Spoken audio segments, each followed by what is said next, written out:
Maná, maná. Maná, maná. Ixi, tem um negócio que chama avó, né? A gente não chegava da rua, vai lavar o rosto, a mão para sentar na mesa, não é? É. Uma visionária, uma visionária. Olá, meu nome é Hugo Chaneri, sou professor universitário, design de produto, sócio criativo da Atom Studios, youtuber e podcaster. E hoje a gente vai ter um papo super bacana com o empresário Marcelo Westermann. Ele é arquiteto e urbanista, trabalha em projetos de desenvolvimento imobiliário e destinos turísticos, na implementação e operação de redes de alimento fora do lar e em projetos de aplicação tecnológica digitais para a criação de produtos e serviços. Leciona nos cursos de graduação de arquitetura e urbanismo, design e engenharia da FAAP, onde atualmente participa como mentor de projetos na FAAP Business Hub, ou B-Hub. Marcelão, valeu por ter aceitado esse desafio aí de participar do podcast e vamos que vamos, cara. É só agradecer, aqui tá fácil, né? É uma conversa entre amigos, né? Que estão aí tentando ocupar o seu espaço, desenvolver pessoas, desenvolver clientes, tentar ajudar ao mundo ser um lugar um pouquinho melhor para a gente, para os filhos. Então é isso aí. Vamos lá que vai ser bem divertido. Qual que é a sua ideia do B-Hub? A gente tem bastante demanda de públicos, porque antes eu fazia o quê? O aluno vinha, ele queria participar de um concurso, como o da Renault ou outros, Isso, né? isso. E tinha tudo a ver com a ideia de design thinking, de um processo criativo, tinha tudo a ver com a linguagem do empreendedorismo lá do B-Hub, né? Sim. Então, com isso, o que a gente fazia? Eu atendia o aluno como orientador de uma equipe, de uma competição, só que levava para o B-Hub, onde tem muitas ferramentas, outros alunos que já participaram. Então, é aquela ideia do aluno aprendendo com o aluno, professor aprendendo com o aluno e tudo mais, mas fora do... não tem nada a ver com a graduação. Não é uma aula, não é nada disso. É um momento assim, eu quero fazer isso, e a gente até ensina o aluno, que é interessante, né? O ex-aluno também. E aí eu coloquei uma outra categoria, que é isso que eu estou trabalhando, né? Por isso até do convite, de a gente juntar. O professor também, porque a gente não pode separar como só existe o aluno. Não, existe o funcionário, né? O funcionário, o professor é o funcionário também, né? E nas suas categorias diferentes. Quem disse que ele não pode desenvolver uma ideia de empreender, mesmo sendo alguém da administração, Sim. ou alguém que está numa comunidade que gostaria de uma solução para a comunidade dele e levar isso como que um problema, como alguns professores já falaram, né, de adote uma ideia, um briefing. Sim. E essa é a pegada de ter essa discussão e comunicar em outros canais para mostrar que é possível, entendeu? Que a gente consegue fazer isso. E ali não é o lugar que vai dar a solução, uma coisa que a gente discute que é muito importante. Eu não estou tão me importando se a ideia vai dar certo ou não. Perfeito. Sabe? Se o negócio vai ser rentável ou não. Porque o papel do B-Hub, o nosso ali, é um facilitador, um orientador para que a pessoa, aluno, professor, quem quer que seja, Tem uma curva de tenha aprendizagem. controle. Mais rápida do que sozinho. Porque aí ele está em hub, conectado com pessoas que já estão nessa trilha, vamos falar as palavrinhas aí, as jornadas, né? Momentos mais na frente e mais atrás. Então a pessoa pode falar, eu cansei muito, vim com a meia errada, né? Eu tive bolha, né? E me falaram que eu devia ter passado uma pomadinha enxugando o pé. O cara pode ter dois caminhos, falar, legal, vou enxugar o pé, vou comprar vaselina, ou eu vou comprar a meia correta para andar com a bota correta. Perfeito. E eu não vou amaciar na trilha, eu vou amaciar antes, que pode ser o próprio B-Hub. Quando eu fizer a trilha, ela já está amaciada, já está com o meu formato. E aí, eu não quero transformar a historinha da vaca que morreu feliz. Ela teve uma vida feliz, então a carne é um pouquinho mais dura, mas a vaquinha morreu feliz. Por isso essa carne é especial. Porque agora tudo a gente tem uma historinha, uma narrativa, né, para contar, e sempre muito feliz, muito bacana, né, de sem problemas, todo mundo vai ter sucesso, todo mundo vai trabalhar com extrema felicidade, a hora que quer, onde quer, para quem quer. E o papel é o quê? Diminuir a distância entre essa idealização que a gente vê que é mais da sociedade, se você pega alguém mais novo, é uma projeção, não sei se dos pais para o jovem que está sendo formado, ou do jovem adulto também, né, que ouve isso como uma referência, ele vê jovens muito ricos da idade dele, e essa idealização não combina com a realidade, aí frustra, né, que ele fala, pô, um cara da minha idade conseguiu, né, eu não consegui, só que ele esquece que tem mais 100 milhões igual a ele. Exatamente. Complexo do Facebook. Todo mundo tá bonito, sorrindo. Puta, o cara mostrou lá que leu. Li mais um livro. Aí você fala, pô, cara, não consegui ler o livro, eu sou um bosta. Só que o cara que lê o livro olha pra você e fala, puta, meu, não consegui viajar, sou um bosta, sabe? É o complexo de Facebook. Ou de Instagram, tanto faz, né? E esse é um ponto. Então, a gente está aqui nessas telinhas conversando, que é bacana, né? Então, a gente chegou na era Jetsons. Só que aí, qual a questão? Se você se conhece, tá legal, tranquilo, seguro, né? Quem você é, qual o seu papel, o que você está fazendo em qual ambiente, por quê, né? A questão é você com você. Quando eu me olho aqui, eu me reconheço, porque esse é o cara que eu vejo. Eu não produzi essa imagem lá. Qual é a grande coisa que a gente perdeu agora? Eu estou falando com você aqui, um a um. Numa aula, numa reunião, cada um vai falando um a um. Em raros momentos, você tem a troca de, enquanto você está falando, a pessoa vira para o lado, puta asneira, cara. O que esse cara está falando, né? Claro que isso é feito no WhatsApp, mesmo em reuniões, né?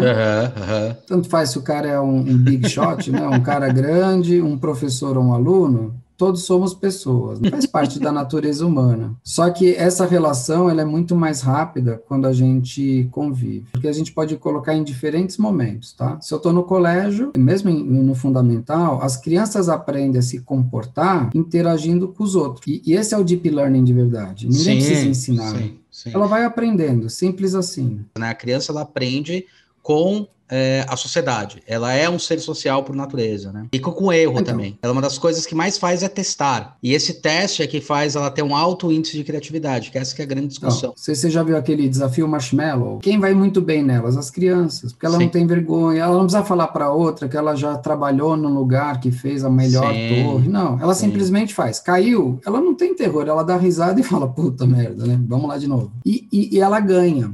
Ela ganha, né? Ela só não vai ganhar, claro, de quem sabe estrutura, que já sabe, já viveu. Para um contexto um pouco mais velho, desse jovem que está aprendendo, ou quando ele é um estagiário, idem, ou quando o cara se forma. E aí vem o que eu falo. Como é que o cara vai aprender a ser um profissional se, de alguma forma, eles estão sendo estagiários ou funcionários, ou aprendizes, se a gente falar uma relação mais mestre-aprendiz, de maus profissionais? Não porque eles querem ser ou tal, porque eles aprenderam a ser assim. Eles aprenderam a assediar moralmente a pessoa, a fazer uma certa questão, mas, puta, seria muito bom você fazer isso e acabar hoje, porque a reunião é amanhã cedo.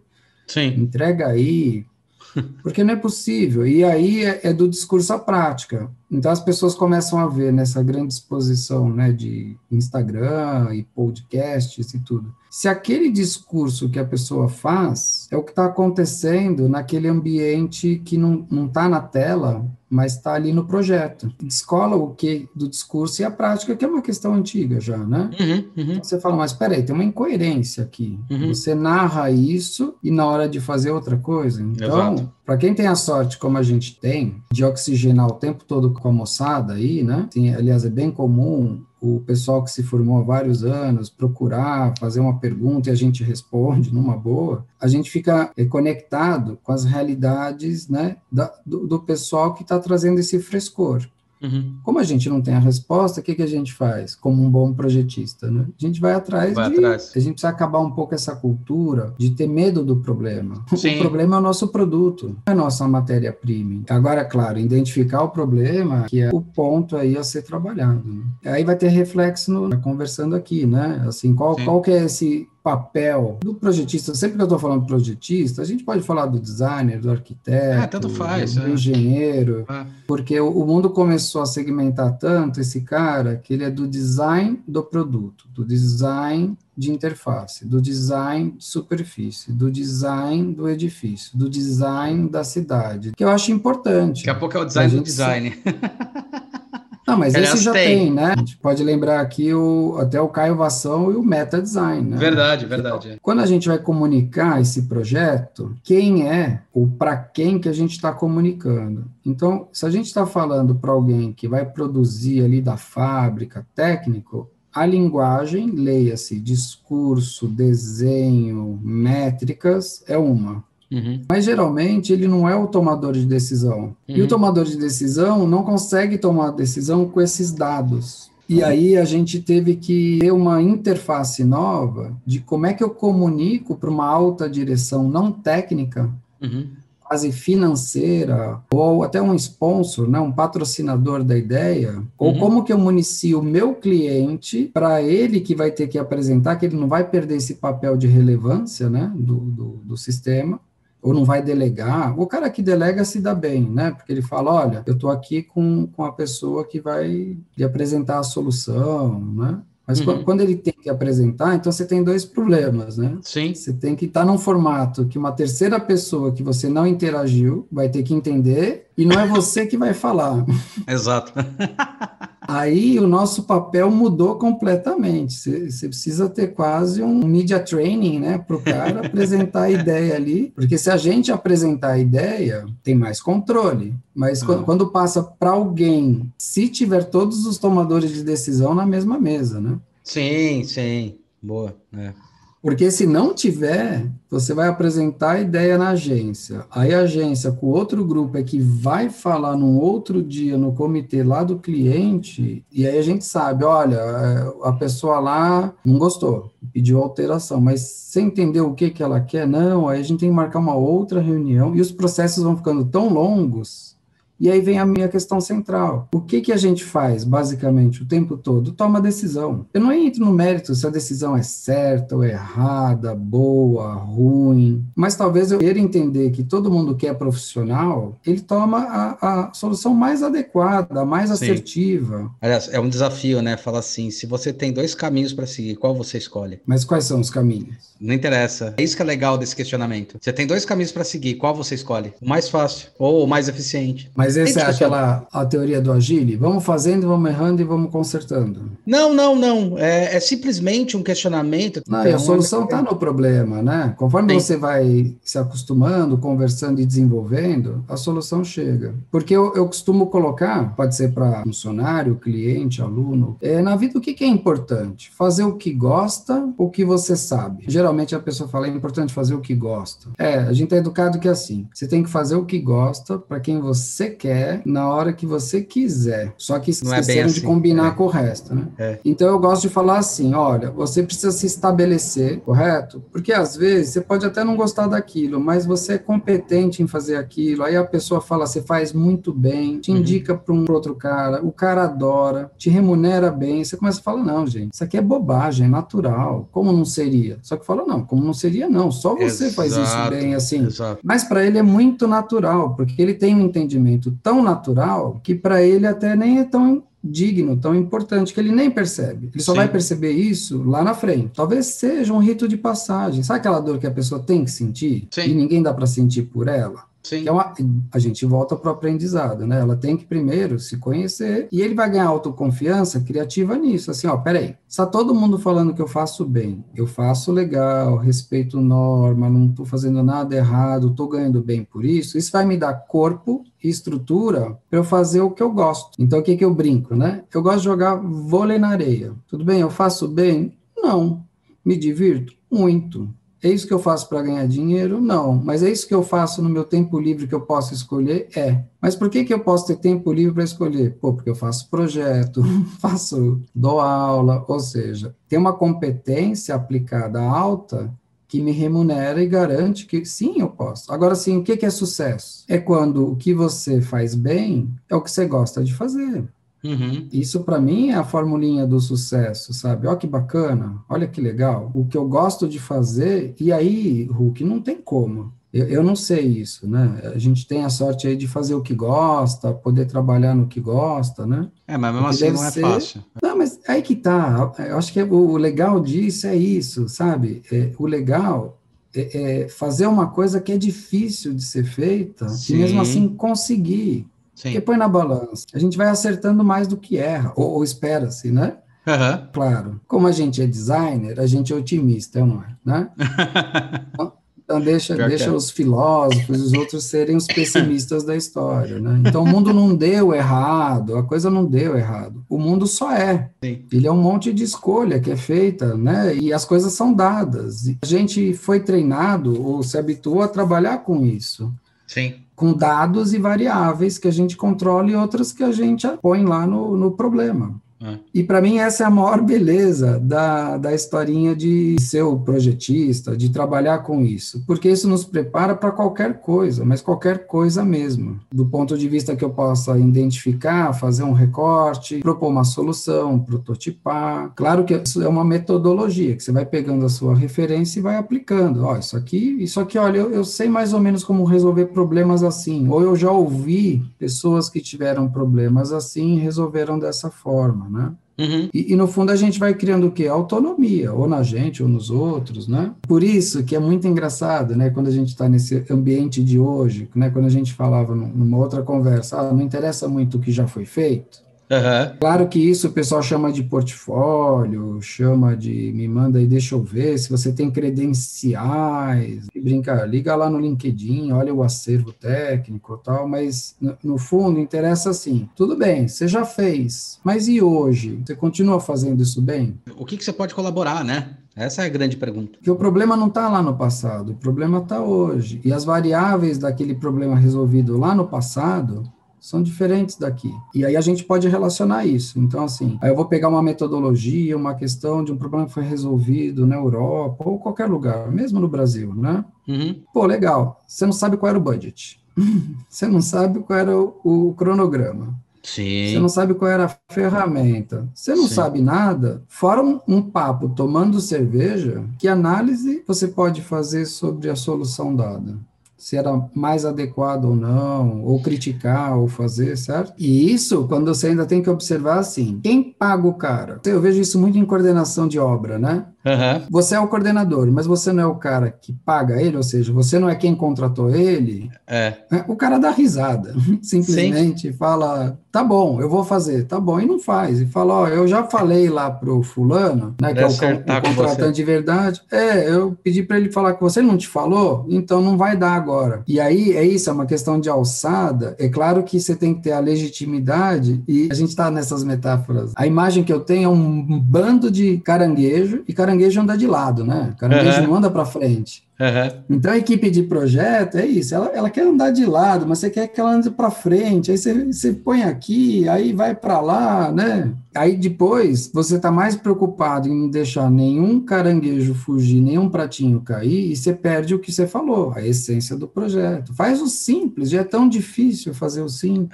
Cara. O processo é muito esquecido. Né? O processo é a parte de que muita gente esconde. A gente teve na década de 90, quando eu fiz faculdade, um problema muito sério em design, com uma crise que aconteceu. A Itália ela já tinha entendido que design era muito importante, que já vinha trabalhando isso 20, 25 anos, né? 30 anos com isso.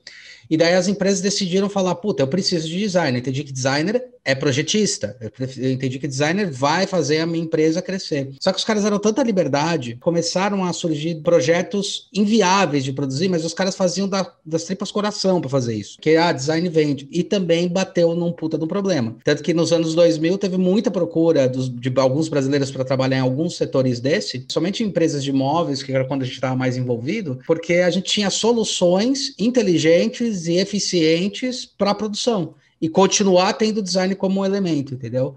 Então isso também é um problema sério quando a gente fala de escopo de projeto, de entendimento de cliente. A questão é muito simples, as pessoas sempre, é a teoria do iceberg, as pessoas sempre vão olhar aqueles 10% do que você fez, né? Então, mas aí dá para ligar duas coisas que fica interessante, né? Uma é uma cultura que ela é do projeto, ela não é do negócio, que é a documentação. Perfeito. Então, por exemplo, se você tem uma boa documentação, embora você tenha, né, a questão do EAP, do escopo, você tem a certificação PMI, legal, tudo legal. ISO 9001, a questão é como é que eu trago isso num projeto real. Perfeito. Caiba no escopo. Então, perfeito. É claro que o meu entendimento é que eu preciso entender o que daquilo é aplicável e interessa para este projeto. Eu não preciso aplicar sempre tudo nele. É como é o BIM. Exato. Hoje em dia, existe o conceito e eu vou fazer o recorte que é relevante e importante para ele. Porque aí a gente volta numa questão da experiência real e a lembrança da experiência.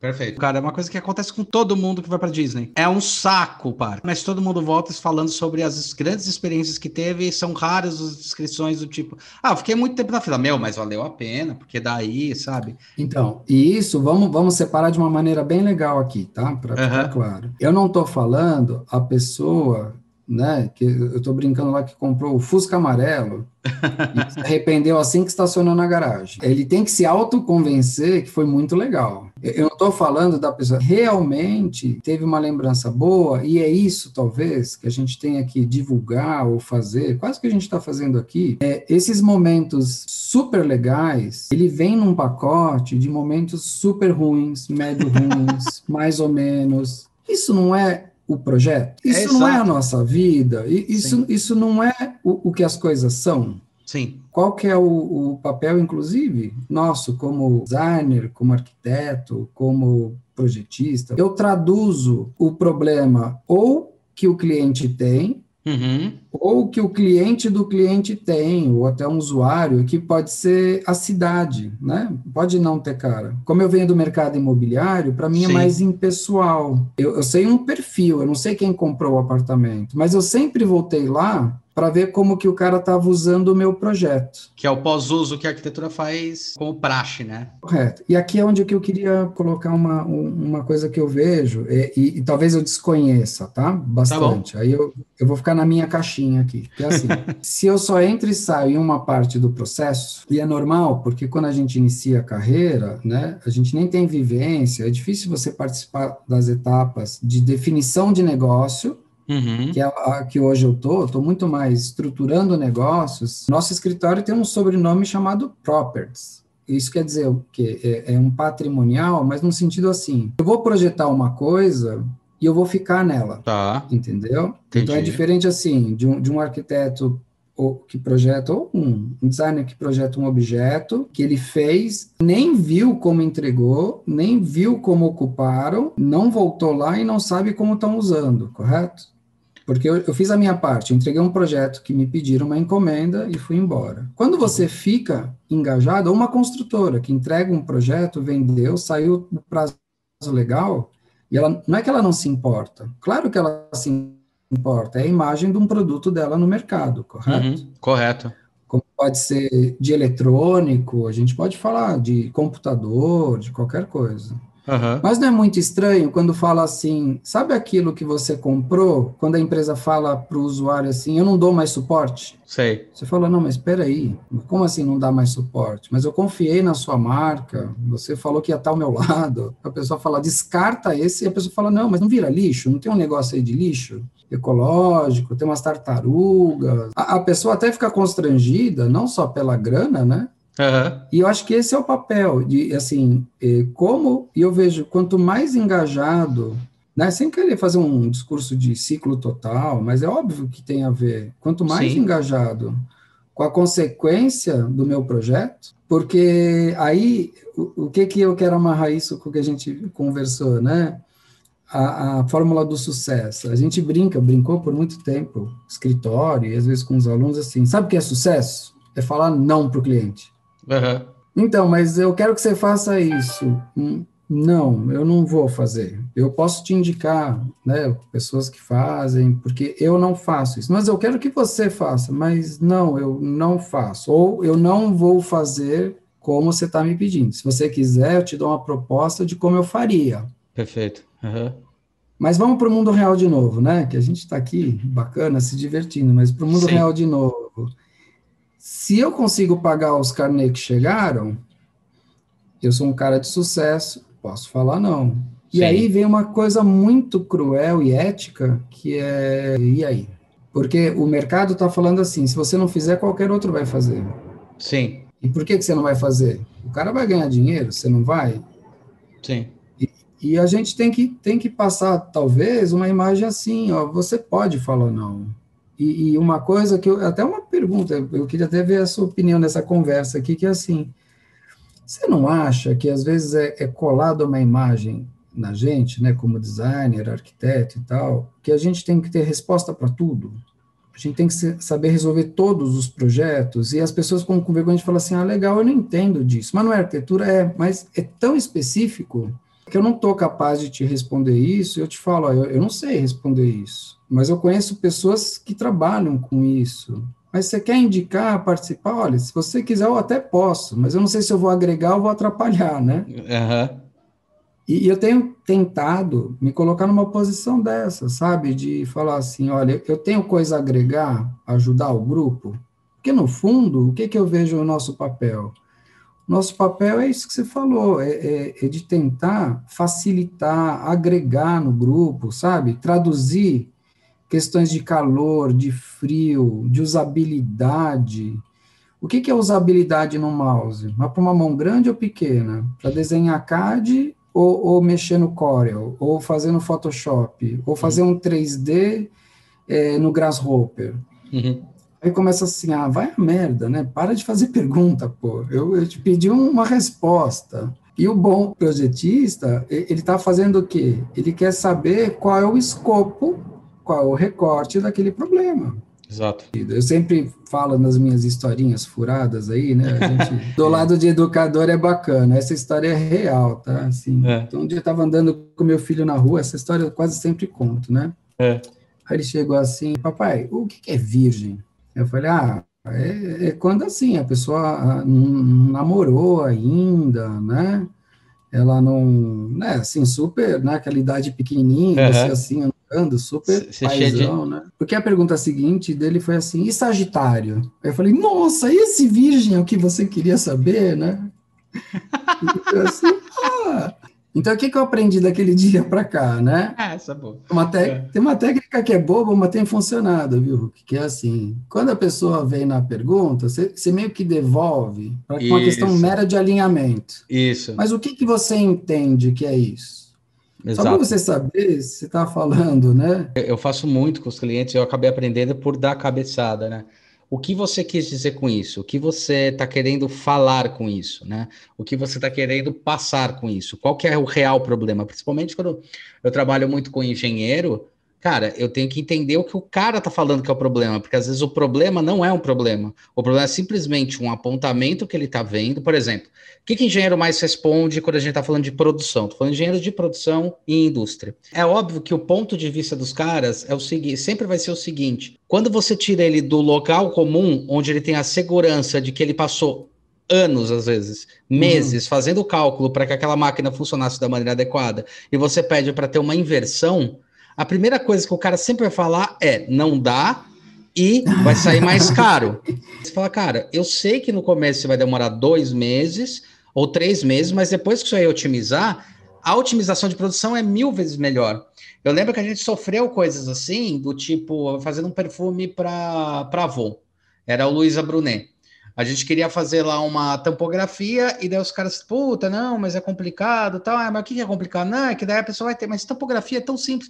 Não, mas vai ter que mudar o meio de produção. Eu falei, cara, mas você vai fazer milhões de coisas, vai mudar. Mas os caras lá do chão de fábrica vão reclamar. Eu falo, não, tudo bem, mas tem que entender que depois que passar esse período de aprendizado, que é o quê? 1 semana, 15 dias, né?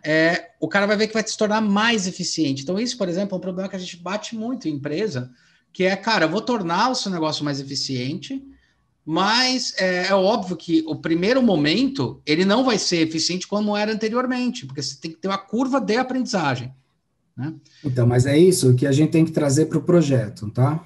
Porque Sim. o projeto não encerra quando você faz isso e na hora que você vai fazer um teste, uma validação das etapas, né? Estamos aqui a gente trazendo a ISO, né, para essa conversa, um sistema de gestão.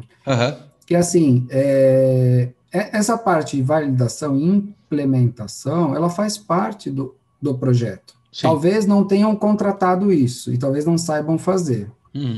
Qual é a ideia, né? Na época, né, do mercado de alimentação, fora do lar lá, a gente foi implementar em outro, né, no Rio, era equipe, eu comecei a liderar a equipe de manutenção, construção e TI que dá suporte às lojas. Você imagina um fast food, que a gente criou lá uma forma que eu chamo de walkthrough, que hoje, né, virou aqueles grandes totens, né, que estão na parede, mas há 15 anos atrás, ou 10, eu me perco, né, em 2007, 2008, estava na mão da menina da fila, né?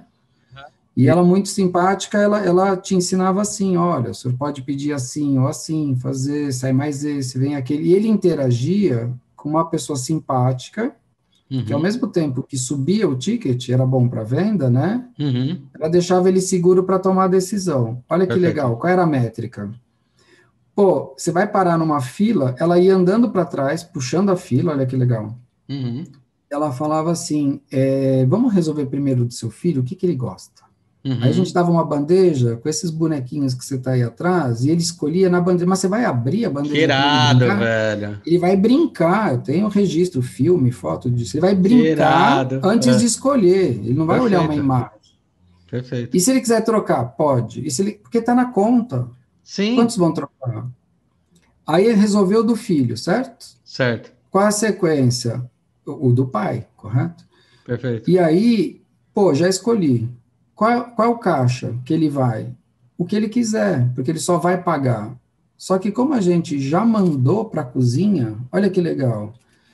Mas e se o cara desistir? Não tem problema, porque alguns vão desistir. Só que na hora que ele já pagou, já está pronto, eu tirei ele da fila e coloquei ele na mesa. Ou seja, próximo, e aí era bater recorde atrás de recorde, de venda, de atendimento, porque a gente foi entender qual a operação, aí você falou de operação agora, qual era o gargalo? Porque no final do dia, a operação só quer operar, por Deus, entendeu? O cara quer ser feliz, o cara só quer trabalhar. Só se você não der condição para ele operar, para ele trabalhar, e pode ser um operador chique, um professor. Se você não der condição de ele desenvolver não a tarefa adianta. dele, ele vai ser a cara da tua empresa ali, entendeu? Exato. Ao contrário, se problemas acontecem... Ao contrário, exatamente. Se problemas acontecem e ele está super de boa, ele, pô, puta, quebrei a cara aqui, porque quando alguém falava assim, não é o que eu pedi, sabe o que a gente fazia? De novo, para mim isso é design puro, tá? Design puro. O senhor já visitou a nossa cozinha? O senhor está com tempo? Vamos fazer o sanduíche lá dentro? Põe a touquinha, lava a mão, tal, né? Ó, começa assim, o que o senhor quer? Carne ou frango? E o cara ia vendo, feito na hora, porque era feito tudo na hora, seu jeito, tal, né? Bem legal. A promessa da marca era o que é entregue, né? De uma maneira que não tinha ainda naquela época, né? Feito a pedido.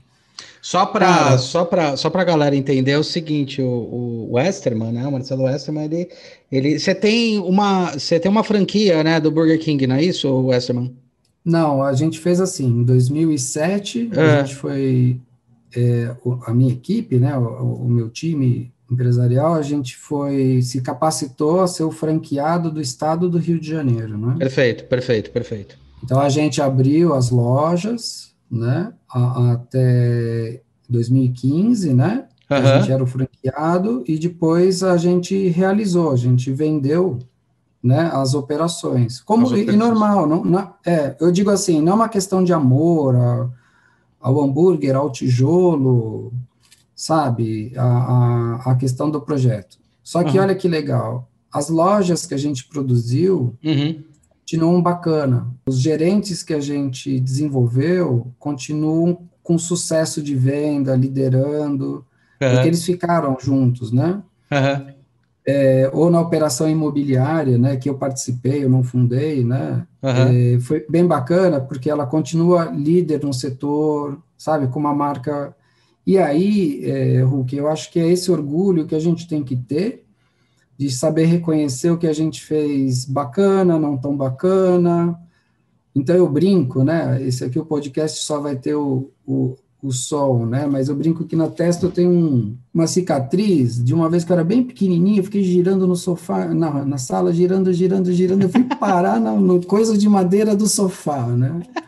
eu tomei um talho. E aí você fica assim, pô, você não quer tirar a cicatriz? Você não quer desentortar o seu dente? E eu sou um cara, né, a minha careca. Eu assim, gente, eu lido bem com tudo isso, porque isso aqui me lembra que não é legal você sair girando que nem um louco. Tem um problema aí de quem está na hora de decidir, está com medo de decidir, né? De decidir errado ou certo, não sei, né? Então você fala assim, tá, a gente faz o que você quiser, o que que você quer que a gente faça? E a pessoa, mas o que que você faria no meu lugar? Eu falava assim, eu me contrataria e aumentaria o preço do contrato, né? Ah, mas não estou falando disso. Eu falei, então tá bom.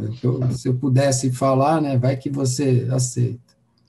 Até por essa questão da novidade, né, desse centro de empreendedorismo que sempre teve lá na faculdade, né, da nova possibilidade. Eu vejo que mesmo a questão da pandemia, muitas ferramentas digitais, você é um cara também ligado a isso, e essa é a minha passion, né, no fundo, foi legal, porque se você reparar esse último ano, a proximidade que a gente teve em algumas coisas, ela foi mais eficiente, ela foi mais bacana. Foram menos momentos mais intensos do que aquela disponibilidade de corredor, de esbarrar, sabe, um café não produtivo. De novo, voltando ao otimista, assim, olha quanta coisa legal a gente aprendeu nova, e a gente pode modificar os processos, pode modificar a experiência. Então, o que eu mais ouvi, a gente tem X mil restaurantes no mundo, nunca ninguém tentou fazer isso. Por que você acha que aí vai dar certo? Eu falei, porque eu estou fazendo. Não é super besta, mas assim, simplesmente porque eu estou no controle. Mas a gente tem que separar uma coisa que é legal. Eu sempre tive muita sorte. Com os colegas que eu esbarro, com as pessoas. Sorte ou você atraiu pessoas boas, né, Marcelo? Porque tem um pouco disso, né, cara? A gente fala de sorte, mas também tem uma frase que eu acho muito boa, a gente até usa aqui dentro, às vezes, que é assim, você é o reflexo dos 5 melhores amigos que você tem. Mas é isso, porque assim, olha que legal, numa questão de carreira mesmo, né? A um dado momento, eu fui convidado a fazer parte de um time agregando aquilo que eu tinha muito controle profissional, só que numa coisa que não é comum, numa posição de decisão. Eu montei a equipe de arquitetura, a equipe, vamos dizer, de design, sabe, que cuidava da experiência, e mesmo a empresa sendo nossa, os funcionários eram nossos clientes, entendeu? Entendi. Porque, por exemplo, você pega a loja, a operação, eu mudei a especificação de um piso, uma coisa boba, tá? Mas super técnica, super legal. Dentro da norma, legal.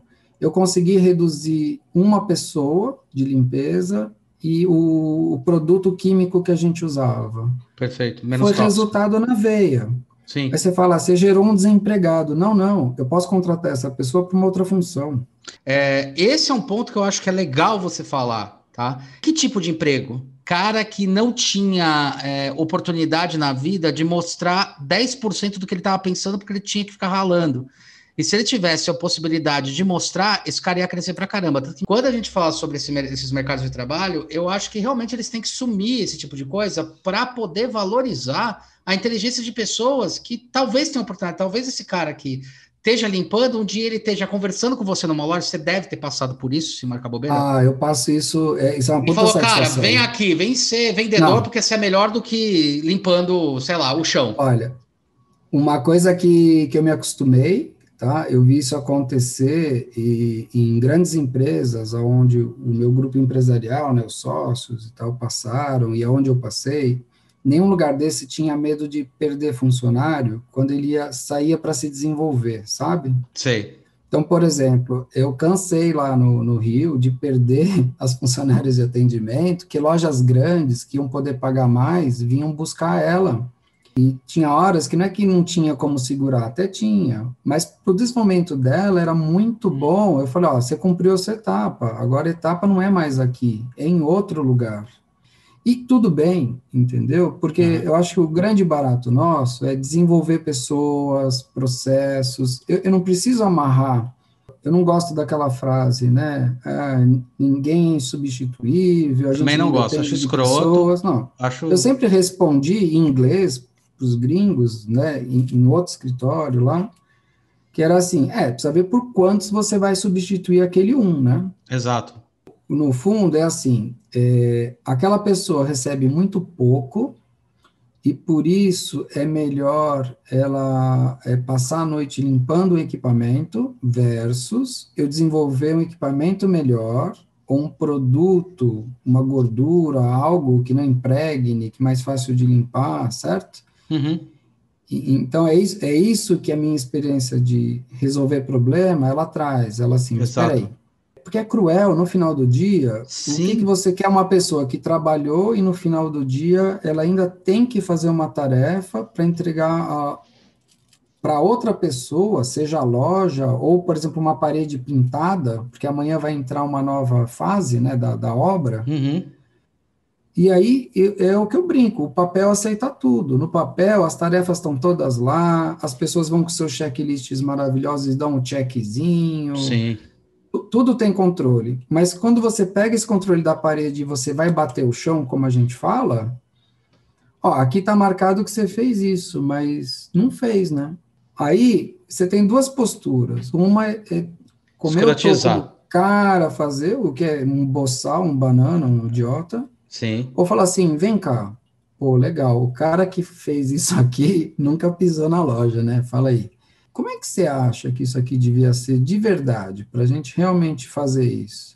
Você começa a ouvir, e eu acho que isso, desculpa, né? Poucas profissões realmente conseguem como fundamento da nossa profissão, né? Uhum. De ouvir. Mas aí vem a questão, se te permitirem fazer isso, né? Sim. Se te permitirem falar com o cara que está lá, entender. Então, hoje a gente fala de usabilidade, jornada do cliente, jornada Nada do do usuário. operador. Eu acho os nomes lindos. Eu prefiro voltar para o que você falou antes. Vamos voltar para o básico, vamos parar de gourmetizar isso, Isso. É. vamos fazer o simples. E para a gente é muito natural esse conceito de prototipar, fazer. E aqui a parte mais mágica, o importante. Quando a gente está conversando, cada um vai ter uma imagem agora, né? Do meu rosto, da roupa que a gente estava, do negócio, mas eu não sei. Então eu brinco muito assim: pensa numa árvore. Vários vão pensar naquele ícone cabeludinho da árvore. Aí eu falo, eu pensei um coqueiro. Se a gente não desenha, não descreve, não escreve, não gera um 3D, um protótipo, um porcótipo, como é que você fala mesmo? É porcótipo, porcótipo. E pode ser um papelzinho rasgado, é mais ou menos Qualquer isso. Aí a coisa. pessoa É. fala, pô, cara, não é. Ah, então vê aí, porque eu não entendi isso. E aí a gente faz a coisa mais linda da nossa profissão, a gente alinha expectativa. E aí, Exatamente. e aí eu sei se a resposta virgem que você quer é sobre o signo ou sobre a questão da relação afetiva, sabe? Aham. Na realidade, quando você vai fazer isso com clientes, é isso. Você tem que alinhar as expectativas dele. Aí eu dou um exemplo que da importância, por exemplo, de um painel semântico para alinhar a expectativa visual sem precisar falar muito. E aí tem uma questão que é assim, criatividade é diretamente relacionada a repertório, né? É. Então, existe um repertório Pinterest, né? Uhum. Então, tá todo mundo olhando as mesmas cadeirinhas amarelas do food service. Então, toda loja, para ser trendy, tem que ter uma coisa de madeira de demolição e uma banqueta de ferro amarela, é ou não é? Qual o problema disso? Quando a Todos. pessoa vai consumir, ela não sabe se está numa frutaria, se está numa hamburgueria, se está na casa É dela verdade. longe. É, É verdade. porque ela está no nowhere, certo? Ela está Certo. em qualquer lugar. Uhum. Entendeu? Mas ela está num lugar cool, legal, eu estou na moda, né? E é por isso que falam que o cliente não é fiel. Não, não é que ele não é fiel.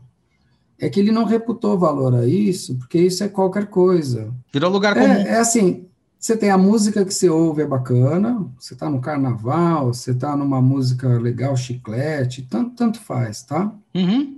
E tem aquela música que você fala, pô, tem algo aqui. Aqui tem uma outra harmonia, o cara fez um semitom aqui diferente, o cara fez uma sequência que ninguém usou, porque, ó, Hulk, a gente volta. Quantas notas musicais existem? 7. Sempre existiram só 7. É. Entendeu? O prédio é feito de quê? De fundação, estrutura, vedação, vão, cobertura e acabou, instalação. Uhum. Todos os prédios são isso, sabe? E aí é como que a gente junta o repertório é que dá a relevância que está todo mundo buscando hoje, né? E o Perfeito, propósito. perfeito. Então, o grande barato é assim, até trazendo o Júlio Freitas ou outros, né? Que eu sempre lembro, aquelas aulas de criatividade. Eu vou falar uma palavra, você me dá uma imagem. Aí você fala índio, a pessoa cocar. Aí lá pelo 10º índio que você pergunta, a pessoa começa a falar cultura. Opa! Uhum. Então, eu limpei o lugar comum e a gente começa Isso, a ir para isso. o lugar que me interessa te levar. A Exato. gente como um condutor. Uhum. Ou ainda no Júlio, hoje a gente vai projetar uma cadeira. Aí, né, essa é clássica. Não, a gente não vai projetar uma cadeira. A gente vai projetar uma Sentar. possibilidade de trabalho que permita desenvolver uma tarefa que talvez uma das coisas que o pessoal já chegou à solução chama cadeira. Sim. Mas talvez, se eu partir das melhores cadeiras feitas, eu só vou conseguir piorar aqueles projetos, porque eu não sei qual era a tendência, eu não sei qual era a necessidade. Por mais que a gente hoje esteja engajado em design generativo, Uhum. aonde eu vou encher de parâmetros os softwares, Mas é você que enche de peso, parâmetro, não textura, importa. sim, mas olha a beleza de novo, que eu brinco assim, por isso que eu não tenho medo de computador, o CAD não dá pelo na mão, o CAD não morreu, porque assim, eu controlo ele só faz o que eu peço. A Exato. inteligência não é artificial, é a que eu dei para ele. E aí você chega num outro ponto que é muito legal, que a gente tem que. Eu sempre discuto isso com os alunos. Eu falo, qual é o melhor software? Eu falo, aquele que se adapta melhor. Eu sempre falo, Eu brinco assim, é o que você tem e sabe usar, né? Aí, na hora que menos. você sabe o conceito, tanto faz, é o que Tanto tiver na faz. mão. Então, o que, que a gente tem que colocar quando a gente está formando, e para mim não teve muita diferença entre eu formar um funcionário dentro do escritório ou um aluno dentro da Nossa, faculdade, porque isso animal para isso que mim você começou falou. muito junto. É a Animal mesma isso que você coisa, falou. não é? É a É a mesma mesma coisa. coisa. Tanto que eu brinco com meus alunos que eu falo, vocês não são meus alunos, vocês são designer júniors, beleza? Agora vamos começar a conversar. Primeiro semestre eu já Não, dou essa. E outra que é assim, talvez por alguma condição eu esteja aqui um pouco mais à frente, numa jornada específica e bem mais atrás de vocês em outras. Se a Exato. gente se permitir aprender ensinando para o outro, fora ser divertido pra caramba, que aí você me conhece, né? Se me deixarem lá, eu fico nesse ambiente lá o dia inteiro, o outro dia, Sim. se ninguém me ligar, eu não sei onde eu tô, né? Aquele problema, chegou uma máquina nova, eu falo assim, porra, que legal, vamos fazer a máquina nova Agora, funcionar. né? Vamos parar de. Bota para funcionar esse negócio. É isso aí. Mas e se der errado? Não, e é para isso que a gente está aqui, para não dar errado. Só que a Exatamente. responsabilidade, voltando ao projeto, é de quem está comunicando, não de quem está ouvindo. E aí amarra na questão de para quem é a plateia. E mais Uhum. do que isso, amarra para mim que é o cerne central. O designer, o arquiteto não é um covarde, não pode ser. Qual é a mensagem assim, né? O design está em tudo, sim, porque tudo tem projeto, Uhum. né? E Uhum. pode ser o design do building, da arquitetura, o Exato. design da experiência. E uma coisa que eu acho legal da gente como profissão, a gente não é covarde. A gente não precisa ser arrogante ou estrelinha. Eu não acredito, colocando, vai, o último tempero na sopa, no projeto de um cara só, sabe? Eu Também acho que o não. projeto Nunca vi exige isso um cara. acontecer. Eu nunca vi isso acontecer, sendo bem realista. Nunca vi. O projeto exige que alguém force ou traga para o chão, para a síntese. A arquitetura é fazer síntese, é a Aham. síntese da possibilidade, né? Aham. Porque você não consegue tudo em um projeto só, você não consegue a máxima performance disso com a máxima Não. performance daquilo. Você vai ter que decidir. E seja Sim. corajoso, decida. Você está com toda a técnica. Olha que bacana. A nossa profissão, ela é embasada de muita gente bacana que veio antes da gente. Tem um tal de Leonardo da Vinci, né? Tem Brunelleschi. Tem uns meninos aí que faziam umas pontes estaiadas há Acho que eu quantos ouvi anos falar quando eu atrás. joguei o Assassin's Creed. Acho que eu ouvi falar nesses caras. Então, assim, pô, o que é que eu convido? Que a gente honre a profissão. Então, não é que a profissão está desvalorizada, é porque a gente precisa honrar a profissão e mostrar para um leigo que gosta. Quem é o advogado ou médico que não gosta de contratar um bom arquiteto para fazer um bom projeto do consultório ou da casa dele? Sim. Ele valoriza, não é? Sim. Ele sabe valorizar, porque ele sabe que ele não sabe aquele conhecimento, entendeu? Exato, exato. Eu acho que aí é que está o ponto que a gente está tentando inverter, né? Tanto que essas discussões dentro do podcast, dentro do YouTube, e o grande ponto desses canais é falar assim, cara, vamos primeiro inverter uma coisa simples. Entender que design não é desenho, é projeto. Ponto. Entende isso. Entende esse básico. Depois a gente entra nas outras questões. Cara, vamos ser objetivo num primeiro ponto. Se a pessoa quiser saber mais, ela vai mais a fundo. E sabe uma coisa que a gente tem que brigar por isso? E aí tendo a cara e a coragem aí, né? Principalmente a gente que está em outros ambientes, não só no nosso escritório, que é assim, a regulamentação da profissão. Não digo para reserva de mercado, mas eu digo para garantir quem tem uma habilidade, né, garantida por alguém, garante uma boa formação. Em níveis diferentes. Um é mais industrial, o outro é mais artístico. Até essa disciplina que eu junto o CAD com documentação e tal, o documento para fabricação digital na laser é esse. O documento para registrar no INPI é esse. O documento para você mandar para obra é esse. O documento para o cara do orçamento. Ou seja, você sabe conversar, você sabe documentar conforme a necessidade. E aí dá para fazer dois paralelos. Um, que é até dessa questão da visualização arquitetônica, hoje está muito comum, os softwares de games evoluíram muito, né? Então está muito fácil você fazer em tempo real na sua máquina, né, coisas. E, por exemplo, embora todo mundo ache que eu faço os renders perfeitos, na verdade eu nem gosto, porque assim, para o cliente, interessa você colocar a ideia e deixar ele completar com o sonho dele. Porque aí você entende, se você dá algo muito fechado, perfeito, na hora de criar, você tira a possibilidade, como eu gosto de dizer, por que na cultura oriental o vazio é muito importante? Porque ele é a possibilidade da divindade preencher. Porque se tiver ocupado, né, a divindade não pode te visitar, ou a gente pode levar isso para outros lados, do tipo, por que eu quero esvaziar ou tentar controlar o turbilhão de pensamentos na sua cabeça?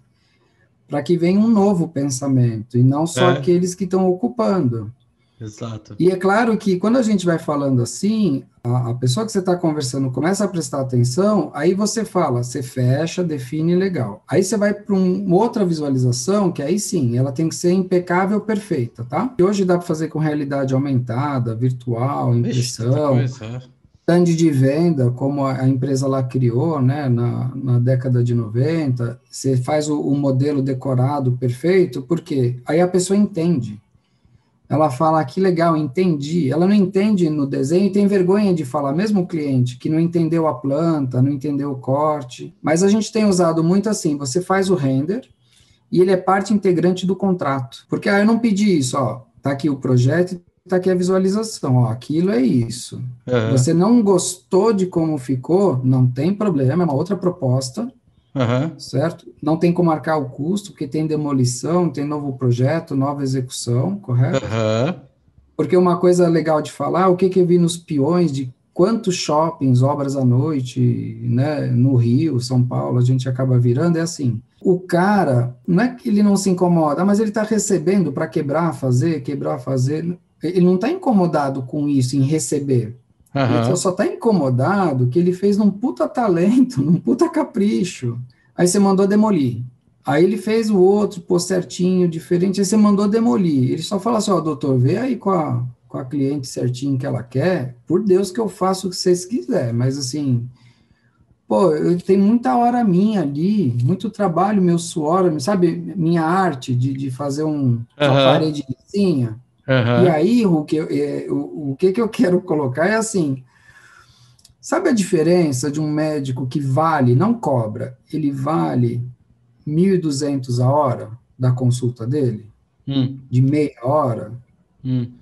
né? E um lugar que aquela consulta vale 150 horas, são duas consultas. Ou um advogado que pode cobrar por hora, ou por que não o designer? Não digo por hora. É assim, é legítimo. Esse Sim, projeto vale, porque vale, assim, não é 3 horas, é 50 anos, 30 de mas formado, isso, 22 dando aula, mais 3 horinhas, não é? exatamente. Para o cliente entender assim, mas com esse valor de hora, porque o outro também levou X horas. Tá bom, e hoje o que estraga, e aí tem todo o problema país nosso, tá? Uhum, Você põe lá o projeto por menor preço. Eu simplesmente acho que eu nunca mandei uma proposta para isso, por não acreditar no modelo, né? uhum, Porque depois tem tanto adendo, exato. tanto aditivo, entendeu? Que eu não entendi. Eu brinco assim, concursos de arquitetura, tá? Eu reputo baixo valor em certos concursos, né? Aham. Mesmo de design, porque assim, Sim, sim, sim. o cara, ele entra para ganhar a ideia. Aquilo é inexequível e a ideia não é. Mas uma vez que ele já ganhou, aí o cara abaixo dele contrata quem for, faz e tal, muda-se o projeto e estoura-se orçamentos, correto? E Correto. às vezes até pessoas vão presas, né? Porque fica aquela loucura de estouram tanto, vira uma loucura tanta, né? Ah, Aí eu falo assim, mas peraí, né? Mas estava lá no projeto ou não? Né? Era isso, porque se eu soubesse que eu podia mandar um menor preço e depois mandar uma série de aditivos, que acredito pra caramba, tá? uhum. Falo isso até numa aula lá e procuro passar isso para o cliente. Não existem bons projetos, existem bons clientes que encontram bons projetistas, bons designers, entendeu? Um bom projeto é um encontro muito feliz de um bom cliente com um bom profissional, porque fora disso não dá para você ter um cliente ruim. Dá porque se entrega, o pessoal faz, né? Eu estou exagerando mesmo, né? Pondo tintas fortes aqui. Como a mesma coisa, não dá para você ser um cliente super legal e contratar um cara super medíocre, né? Que resultado vai dar? Vai dar na média. Por que eu falei medíocre? Média é É, medíocre. mediano, é o medíocre, é o É. médio. É isso aí. Hoje, o que essa novidade aí de internet, de pandemia, mas isso já vinha vindo antes, para mim não tem muita novidade, não. A gente poder escolher em que projeto a gente quer participar, sabe?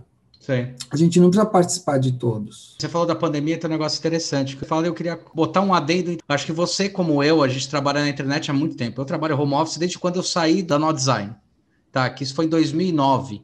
O que eu posso dizer que aconteceu com a pandemia, cara, foi o entendimento finalmente de que eu não sou um cara vagabundo que trabalha em casa. Não, eu optei por ter o home office para não ter um custo de operação que não fazia o menor sentido em ter. Sentido, é isso aí. Por exemplo, a gente conseguiu fechar projetos que eu tenho certeza que a gente não fecharia um ano atrás. Eu também dilato ou contraio a equipe, porque sou eu e o Song, mas eu dilato ou contraio a equipe de acordo com o projeto.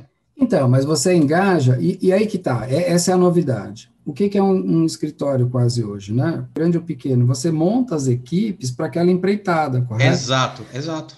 Só que existe uma questão, claro, de você manter o conhecimento e a cultura, né? Então, assim, a gente está falando de todas as coisas válidas, né?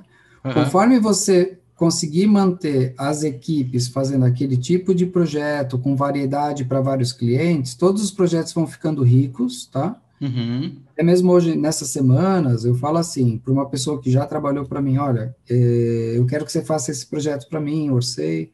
Ah, mas aí eu largo aqui as coisas, vou trabalhar para você. Eu falei, não, não, não, não. Eu quero que você trabalhe para os seus clientes, trabalhe para você, porque isso me interessa. Me interessa Sim, você estar lá fazendo a sim. especialista daquilo. E eu sei que você vai me entregar. E olha que legal, quando eu trabalhei no escritório de arquitetura da Elizabeth Goldfarb, né, Ah, 98 a 2002, era muito bacana, que ela tinha um espírito de equipe muito legal, ela brigava, é legal, tenho que falar aqui, sabe, ela passava numa obra, se não tivesse na placa o nome de todo mundo do escritório, ela ligava para o dono da construtora, entendeu? O livrinho saía o nome de todo mundo que tinha que sair, sabe? e valorizava, e brigava aqui, você pensa assim, mas pô, que legal que você pensa assim, não é como eu penso, mas sabe, você ficava assim, um espaço, eu estou falando final da década de 90, lá atrás a gente projetou um prédio, tá, posso estar falando besteira, não sei se para Feller ou assim, fica aqui perto da Avenida Santa Amaro e tal, Tá. é normal, vários foram assim, mas era assim, um apartamento relativamente pequeno, não ridículo como hoje, não é 10 metros, ele era... 50. E era 10 metros assim, hoje em dia você não compra um apartamento, você compra uma varanda. Exato. Então existe o quê? Um entendimento de legislação que é permitido, eu não sei se é ético, mas é permitido, nem vamos entrar nisso, vamos fugir, né, mas assim... Só que olha que legal, o apartamento era pequenininho para um cara ali numa região boa, perto do Brooklyn e tal, que embaixo tinha um nível, isso aí é qualquer lugar da Europa da década de 70 ou tal, que é o quê? O multifuncional, né? O laundry, Embaixo você tinha isso, você vai lavar a tua roupa, ou você tinha as salas de escritório grande e pequeno, quase uma Regus, né? Que o pessoal hoje em dia chama de coworking, que já acabou essa ideia, que nem devia ter começado, né? Porque a gente não põe coworking onde o cara não consegue alugar. Exato. Né? Exato. Então, assim, e essa é a ética que eu estou questionando. Uhum. Eu sei que não vai dar certo, eu sei que o negócio não vai vingar, mas eu vou fazer o projeto, porque meu problema é fazer projeto. Se o negócio vai dar certo ou não, se o restaurante vai vender ou não, se o negócio vai vingar ou não, não é problema do arquiteto e do projetista. Eu entendo o discurso, respeito, mas não concordo. E olha que legal, nesse mesmo prédio embaixo, acho que ainda tem um restaurante. Pensa hoje, quem está morando lá, área ele mista. está num apartamento decente, que ele pode receber o cliente num espaço pronto. Exato. E ele não saiu do ambiente dele. Então, assim, cara, faz as contas. Vamos arredondar, 2.000. Olha que legal, né? Eu tô falando de 19 anos atrás, é isso? É isso aí. Entendeu? Então, a puta novidade, espaços, não sei o que. Eu falo assim, cara, novidade, você caiu hoje de Marte, né? Sabe? Eu só digo assim, a gente tem que assumir a responsabilidade da nossa posição, seja como profissional ou como professor, entendeu? Então, é aquela brincadeira. Qual a sua profissão? Eu sou arquiteto, projetista, né? Sou empresário e sou professor. Eu tenho muito orgulho disso. Sim. Sabe? É uma puta profissão, cara, sabe? Muito legal. E eu não vejo como, embora, claro, que exista, a profissão de professor, de aprender, porque o professor não ensina, ele aprende, ele tem que aprender para transmitir, sei lá, aquele papo nosso de sempre, né? Isso é o que a gente... Essa é a base, é o fundamento do designer, do arquiteto. É simples assim na minha cabeça, ou simplista, ou como quiserem, né? E é por isso que, para mim, eu não vejo diferença. São momentos diferentes. São momentos de formação e momentos de aplicação. Né? E por isso que dá certo. Eu confio muito, sabe, na nossa capacidade de enfrentar o problema, de ter paciência. A gente não precisa voltar tão rápido. A gente precisa se planejar para voltar. Sim. E o gostoso é que chama a gente mesmo, a gente é da área de fazer projeto, é o que a gente faz. A gente gosta, né? É isso aí. A gente sabe fazer, sabe organizar, todo mundo tinha muito medo, essas superfícies iam ficar por horas, aí se descobriu que o problema não está aí, hein? Né, o problema não está aí. Né? Quantos projetos eu vi de superfícies biodesagradáveis, né? Sei lá, puta. Você fala... Cara, não é possível, o mundo é mais simples, né? Tem um negócio que chama paninho e álcool. Genial, tem um negócio que chama paninho. A síntese da mensagem, né? Que o designer tem que ter coragem. É uma profissão que tem que propor e sintetizar, resumir, né? Ela é propositiva, né? E é isso aí, a gente tem coragem. Se tem problema, manda pra gente. A gente pode não saber resolver, mas a gente vai saber endereçar a solução. O mais importante é saber o teu telefone de quem sabe, né? Às vezes é isso. Olha, eu não sei, mas tem um amigo que...